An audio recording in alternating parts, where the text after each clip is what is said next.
It's the Locked On Podcast Network, your team every day.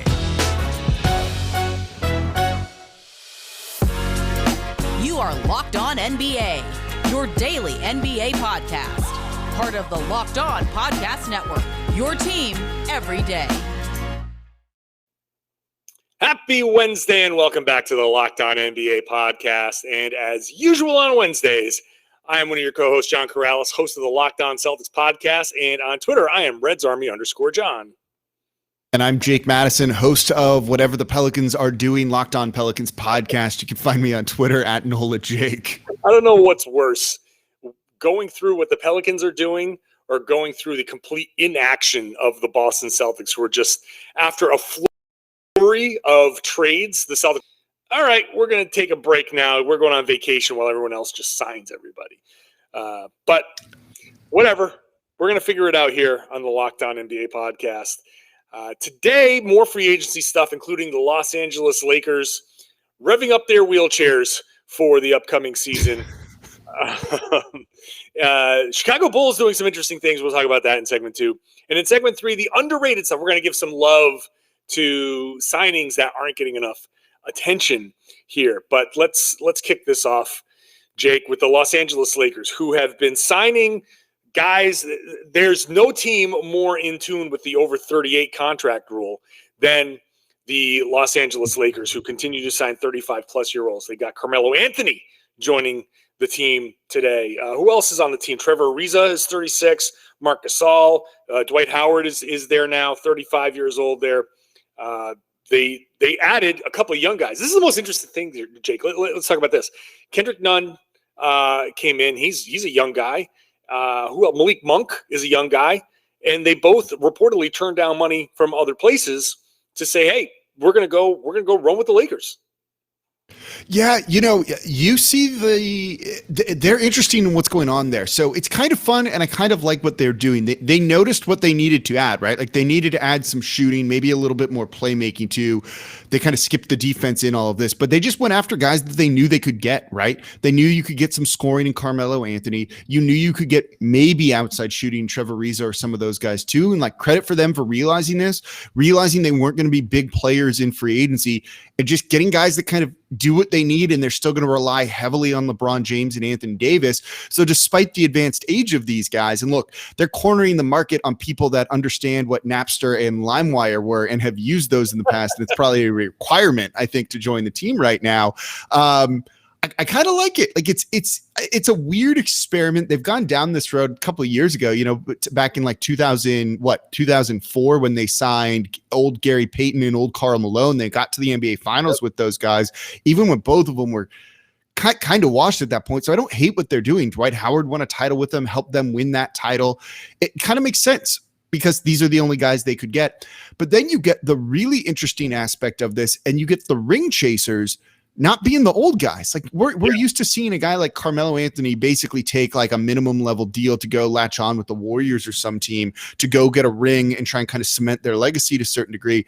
But Kendrick Nunn took a big pay cut from what we would have expected from him to get in free agency to sign with the Lakers because he views them as a title contender. Malik Monk, who's not particularly good, right? Like, let's not pretend Malik Monk is a needle mover here, but for an end of bench guy that can maybe give you shooting, he was good this past year, hasn't been a good shooter before that in his career, but he's young. There's some upside there. To take a flyer on him for what's probably a below market deal is just a big win for the Lakers. Like, this kind of shows you that they play by a bit of a different set of rules than other teams do, I think. Right. This was when they first made this the trade for Russell Westbrook. This was draft night. I was on that.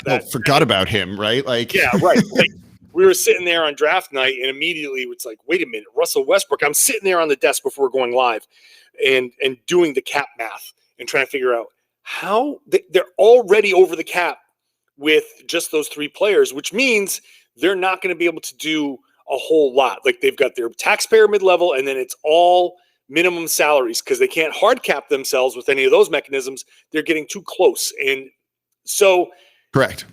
What are they going to do? And here's their plan. Their plan is to get the ring chasers. And you're right. Going to the Lakers and playing well in Los Angeles. Like, look at Nunn for a second.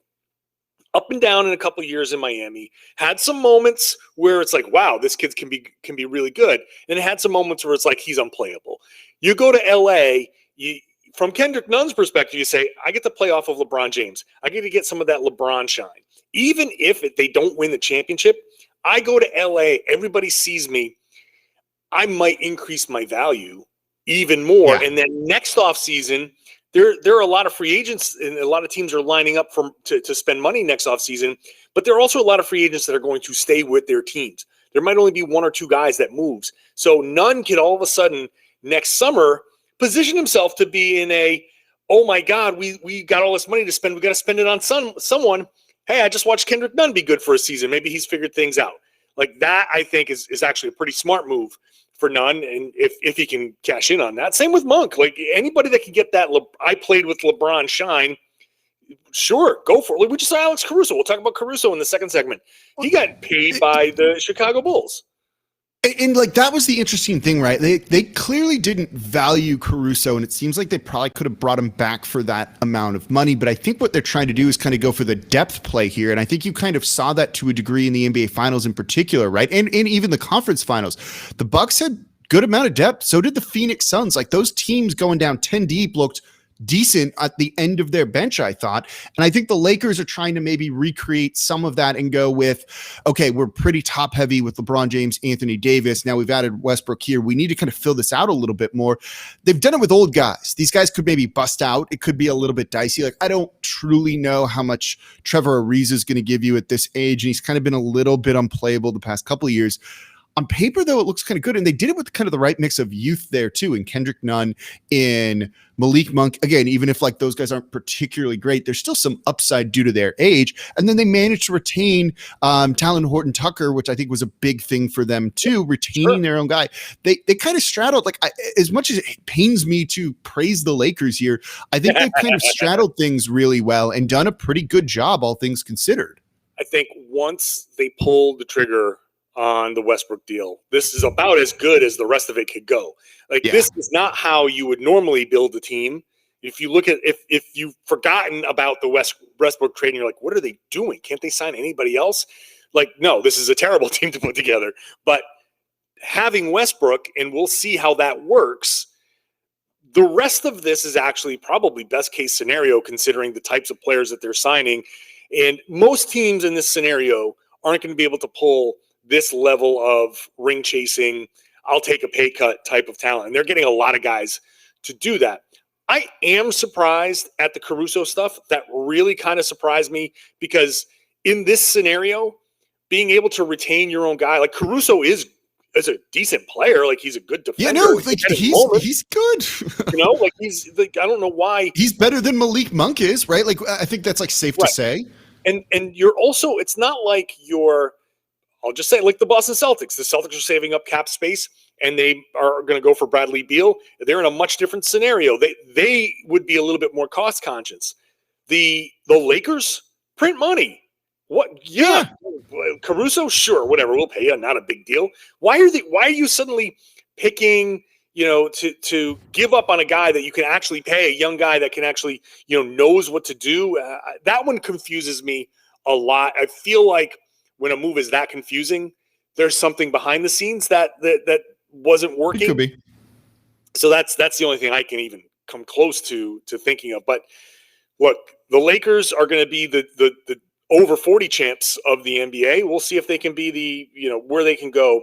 I'm really curious to see how this works out. I think getting Westbrook is the acknowledgement that LeBron is old and can't handle the every possession, running the point type of thing. So they needed somebody to take the ball out of his hands. Now, everyone on this team now is basically old minus a few guys. I don't know how this is going to work. I don't know how they're going to coast, where they're going to coast. I feel like the Lakers are going to be the sixth seed that tries to turn it on. That this team isn't built for the regular season one iota. They're going to play to try to get into the playoffs. They're going to try to avoid the play-in. So I think actually the sixth seed is the goal for the Lakers. And then, boom, LeBron turns it up. AD turns it up. All of these guys turn it up, and they hope to make one last run with these old guys next playoffs. So what I think they kind of learned is in that final year under Magic Johnson, I think it was LeBron's first year there, they kind of went all in on playmaking, right? To kind of ease the burden on LeBron so that he didn't have to do that. And it was maybe a little bit premature to kind of go that route. They didn't put enough shooting around the team, and it kind of, to a degree fell apart, really just didn't work out once LeBron got injured at the end of that season.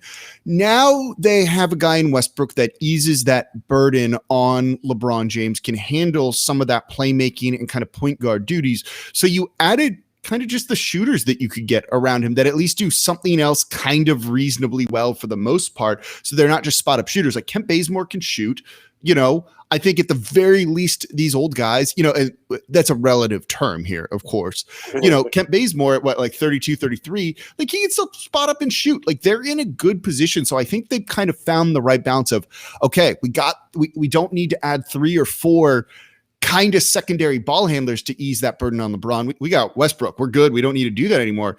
Let's make sure we have shooting on this team because that's such an important thing in the NBA. I think they did a pretty good job of getting it. Like, as you kind of said, like this was pretty much like best case off season for them. We'll see how they put it together. I mean, obviously the Lakers are going to be a big talking point for the NBA for the rest of the season. And they've now achieved curiosity level. They are now, we're going to see, we're going to get a lot of people just kind of watching to see if this car crash, if this becomes a car crash or what. So I'm certainly much more interested in the Lakers now than I would have been had things just gone normally for them. So we'll talk about that a whole lot more during the course of the offseason and during the season, of course. And we're going to talk about the Chicago Bulls and who they picked up and what they're trying to do in the East. We'll do that after I talk about Built Bar, who has a ton of great flavors. And not only are you basically eating a candy bar, they're healthy too. I just dove into a pile of Built Bars in Dallas. If you watch the draft show, they sponsored our live draft show, our draft coverage, and I had a pile of Built Bars just sitting there. I was like, I'm going to take a bunch of these home with me because they're awesome. And look, 17 to 18 grams of protein, calories between 130 and 180, 4 or 5 grams of sugar, 4 or 5 net carbs. They're the official protein bar of the U.S. track and field team. So if you're watching the Olympics, you might see some of the participants chowing down on a Built Bar after they run their race because it's perfect for that. Go check it out at Built.com. Use the promo code LOCKED15. Every time you go, LOCKED15 at Built.com, you're going to get 15% off your next order. Buy an assorted box, pick a flavor that you'd like, try them as often as you want. Go back plenty so you can see all of the special flavors, special editions, special deals that are on Built.com. Use that promo code LOCKED15. You're going to get 15% off your next order. The Chicago Bulls making headlines by executing a sign-and-trade deal with the San Antonio Spurs. DeMar DeRozan is heading over to Chicago. 3-year, $85 million contract in a sign-and-trade, according to ESPN and Adrian Wojnarowski. Thad Young, Al Farouk Amino, 2 second-round picks going back to the Spurs. And the Bulls continue to try and reshape their team here. They obviously made the trade for Nick Vucevic last trade deadline. They bring in Alex Caruso. They bring in Lonzo Ball yesterday. They're completely remaking their team. They're trying to make this push. I don't know if they're going to make the top 4 because now there's Milwaukee, the reigning champs, Brooklyn, obviously the favorites, Philly, who knows what they're going to do, and Miami is pushing their way into this. Chicago is trying to push their way in. Who knows where Boston's going to end up? They're kind of in a bridge year, I think. So, Jake, they poached one of your guys. What do you think of what Chicago's doing? It's interesting. They're going all in, and they just spent an absolute ton of money, all kind of at the guard position, I think, a little bit, which I find kind of interesting, too, because they also have Zach LaVine. They're going to probably work on an extension with him. So they're kind of pushing all of their chips in and going all in to put a winner in Chicago right now. I'm definitely intrigued by it. They're kind of like on the list with the Lakers, right? Of like teams I really want to watch to start the year to kind of see how all of these pieces fit, because there's definitely talent there. You know, Levine was an all-star last year. I believe in Vucevic. I think he's a pretty good player. Then you adding another point guard kind of in Lonzo Ball, in Caruso. You've got DeMar DeRozan, who's kind of been a playmaker the past couple of years, even not at that point guard position for the San Antonio Spurs as well. That's a lot of like secondary ball handlers on this team to kind of pair around them. It doesn't sound terrible to me. I just don't know if that's a top 4 team in the Eastern Conference right now, even if they're in the playoffs, right? But that seems like a very expensive 6th or 5th seed to me, kind of, at least on the surface, right? Like it could be better than that. Don't get me wrong, but that's my initial view of this is, okay, you assembled talent, you paid for that talent, but does it really work together? That's going to be the real question. This is going to be a test of what Zach LaVine can do as the main guy.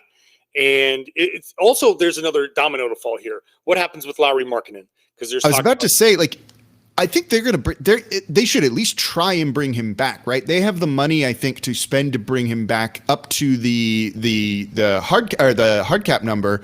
So it could work. It could. It very much could work.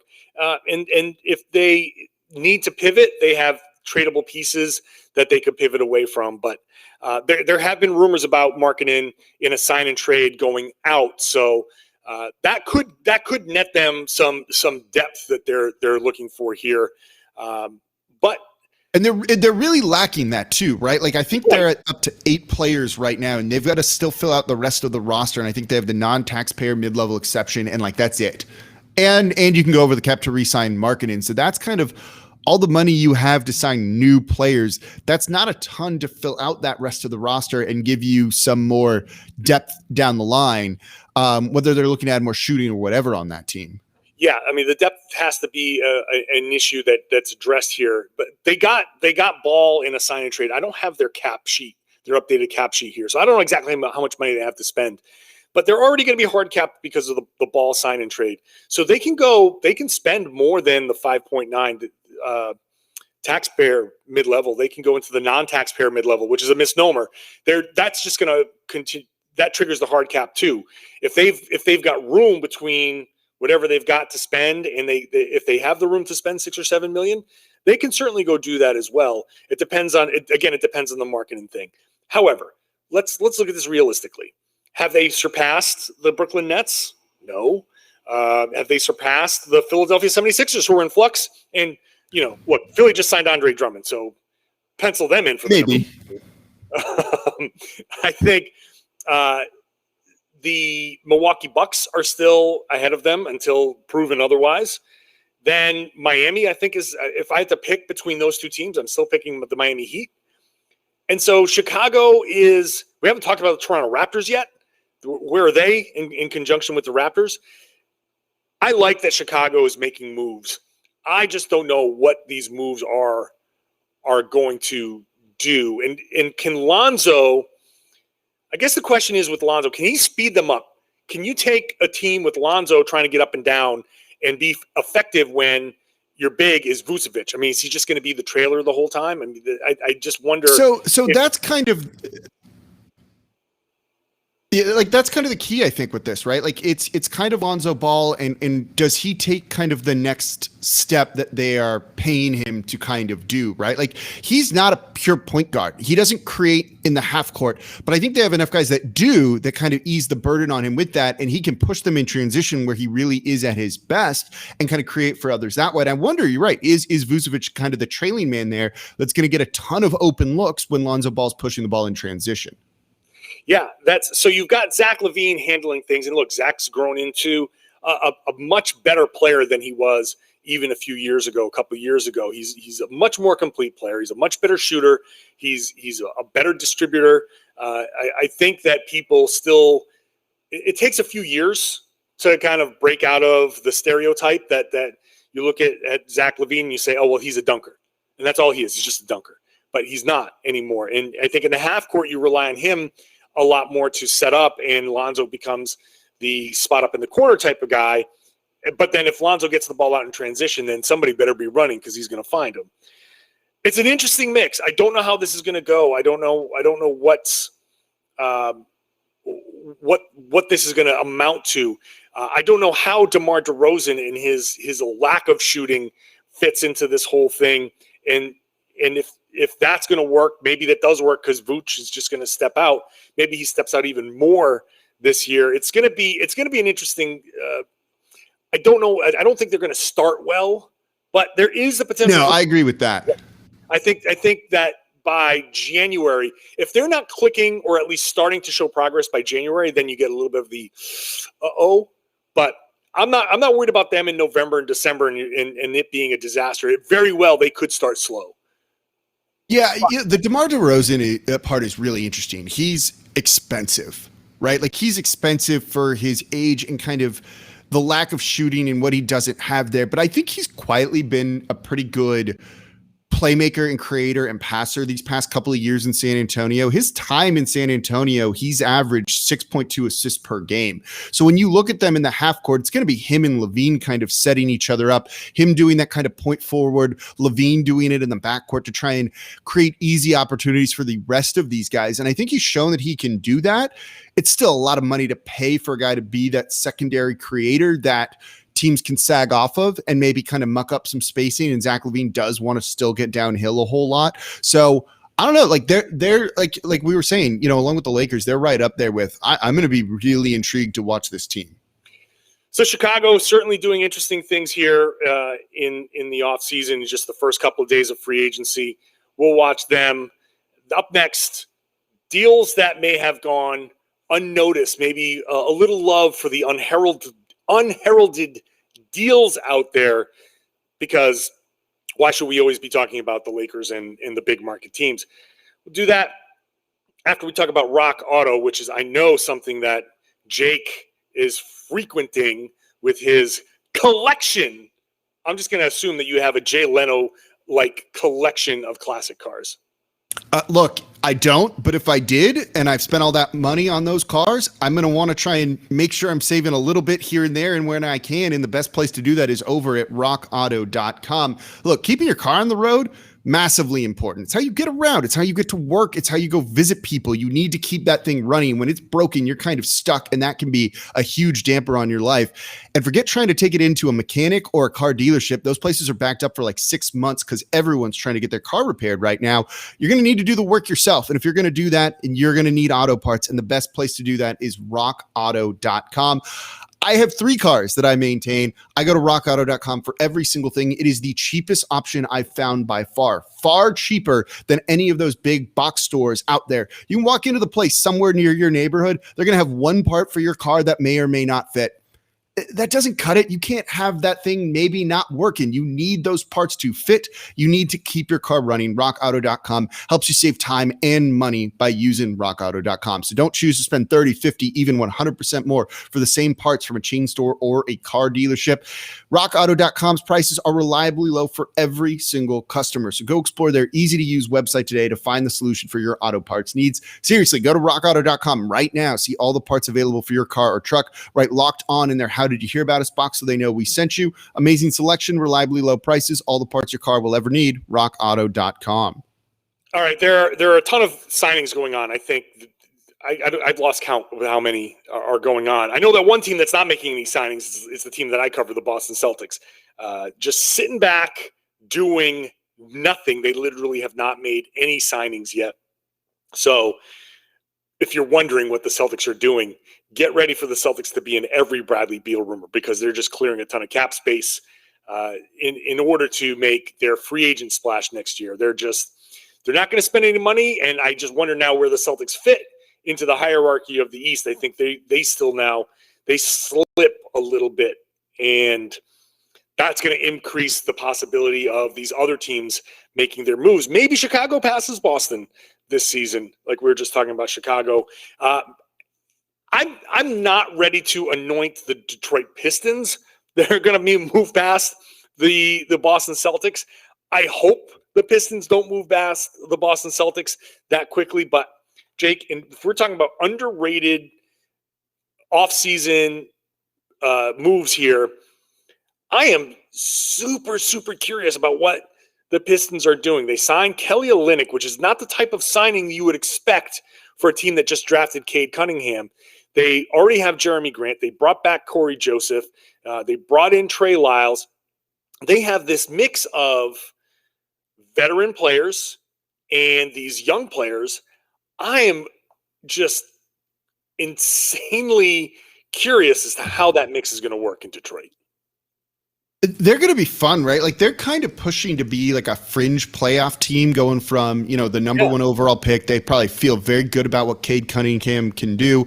I'm kind of excited to watch them. Jeremy Grant, kind of break out past couple of seasons, proven that he can be a go-to scorer. They've done a pretty decent job. And look, they hit the draft a couple of years ago too, also with Sadiq Bey being a contributor and winning Rookie of the Year. Like, right. I kind of like what they've got going there. Like they're not going to get out of the first round. They're barely going to maybe get into the play-in tournament. But like, again, you talk about fun teams to watch, like league pass teams that it's late at night. Maybe you want to kind of catch a game because you're not tired, something like that. Like they're definitely going to be on there to see kind of what they're capable of doing. And they're going to play really hard because they got a bunch of young, hungry guys. And now a vet in Olynyk that's going to kind of keep them moving forward too, I think. Floor spacing with Olynyk, Jeremy Grant, two guys that can be your bigs but stretch the floor. You've got Sadiq Bey.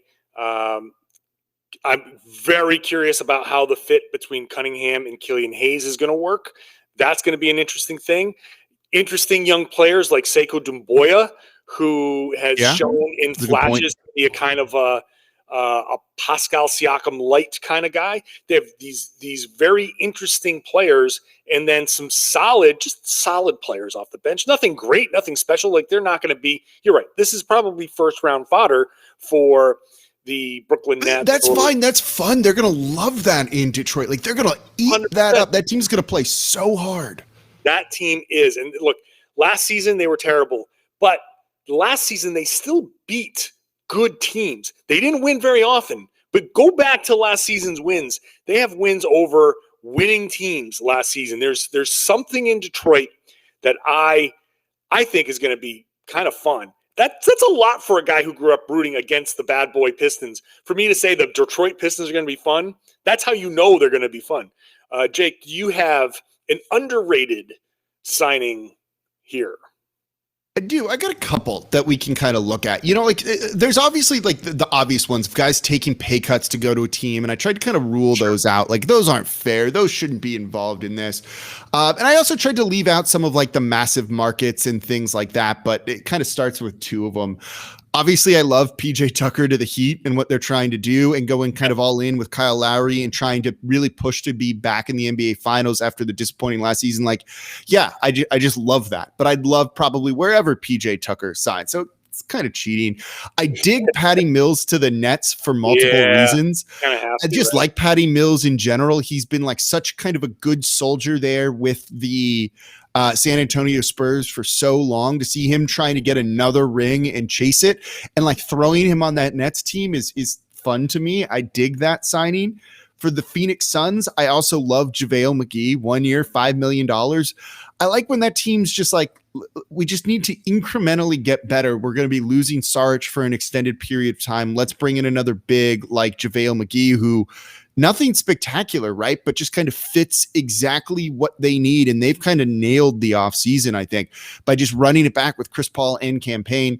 And then my final one, Robin Lopez to the Magic, just makes me so happy and is going to be so much fun. And I just enjoy that. I joked on Twitter that they're going to pay him strictly in admission to Disney World because that's absolutely where he belongs. He and his brother should be playing together in Orlando.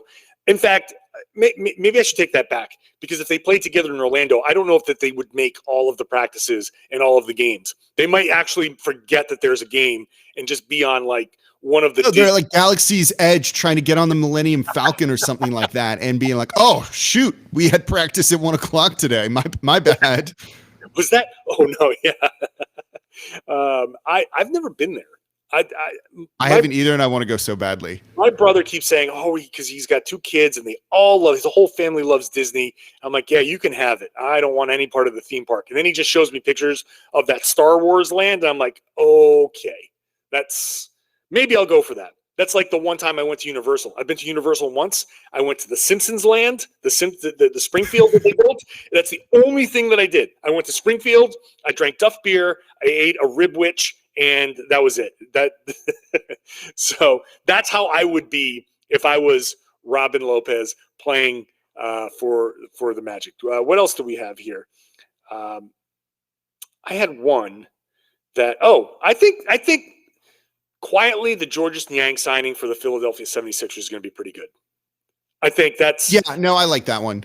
It's the kind of guy that I think that's the kind of guy that they were hoping Al Horford to be, but they're doing it without paying, the incredible money that they paid Al Horford, and they had to pay a pick to get off of. I think Niang, which is a 2-year, $6.7 million deal, is a quietly good kind of role that needed to be filled in Philly.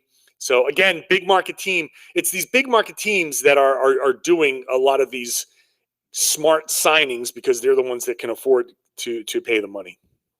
Yeah. Is there anything you absolutely hate? Is there anything that's come out in the first 2 days of free agency and you're like, oh, hell no? Not in the traditional, like, why is he getting that much money? I don't know that I'm fully on board with Jared Allen getting $20 million a year. And I love Jared Allen. I don't know what Cleveland is doing. I don't know that giving him that money before you figure out the fit with Evan Mobley, there's just I'm a little curious about that. I'm not saying like that's a horrible thing to do, but it's an interesting signing. That's a lot of money to be tied up to your center spot. And I know that Phoenix had to do it, and I'm certainly not criticizing Phoenix for bringing back Chris Paul, but 4 years of Chris Paul at that money, the back end of that contract is going to be interesting. I don't know what Phoenix is going to be this upcoming year and the next year. I don't know what Chris Paul is going to be able to give him. I don't know that he's going to be durable enough. I understand that they felt like they had to do this. And I'm not saying like, oh no, that's terrible. But I think in 2 years, we're back to Chris Paul untradeable contract territory. Look, at least it was worth it for the short period of time for them. I hated Andre Drummond to the 76ers, by the way. Because I hate Andre Drummond to anybody. Yeah, fair enough. I just want to get that joke in there. Yeah. No, like let's put the two worst free throw shooters of dudes who earn significant minutes on the same team. I'll put it this way. I use Andre Drummond as like a bellwether. Like if I've never met you, this is like the meme. Tell me you don't watch the NBA without telling me you don't watch the NBA. If you think Andre Drummond is good at basketball, then that's the litmus test for me. If you say Andre Drummond's good, man, that's going to be a great signing. Like, nope, I'm sorry. Oh, let's give him votes for Defensive Player of the Year because he leads the league in defensive rebounding or something like that. Oh my God. So anywhere Andre Drummond goes is just for me. And the funny thing is that Andre Drummond doesn't realize that, and he thinks he's like he's the Simpsons meme. He's Homer Simpson looking in the mirror. And in the mirror, he's like juggling his pecs because he's like jacked, but it's Homer looking in the mirror. That's Andre Drummond looking in the mirror. He's just not. If this was 1985, sure, he'd be a legend. This is 2021. Your days, you're not effective anymore. Sorry. All right. Unless you've got anything more to add on top of that. No, that was good. Let's end there. Drummond, 1985. Let's do it. I wonder if the boys over at Locked On Bets have any betting advice on any Andre Drummond related lines out there. Check out the Locked On Bets podcast. It's brought to you by BetOnline. They have everything you need. If you're going to lay some money down, make sure you're listening to Locked On Bets before you do so. All right, that's going to be the Wednesday show. Plenty more free agency coming up throughout the week, so make sure you're subscribed to the Locked On NBA podcast and that you're listening to all of the local hosts, the local experts. Whenever something happens with one of these NBA teams, check out that team's local podcast. They will give you the full explanation of what's going on. Of course, every Wednesday you can come back here and check us out I'm one of your regular Wednesday hosts. I'm John Karalis. I host the Locked On Celtics podcast. You find me on Twitter at RedsArmy_John. And I'm Jake Madison, host of the Locked On Pelicans podcast. You can find me on Twitter at NolaJake. Subscribe to us wherever you get your podcasts. Subscribe on YouTube. We're on YouTube now. That's why I'm looking to this camera with this light blaring in my face. So please subscribe to the YouTube channel and share the podcast. Tell everybody that you should be listening to the Locked On NBA podcast. We're part of the Locked On Podcast Network.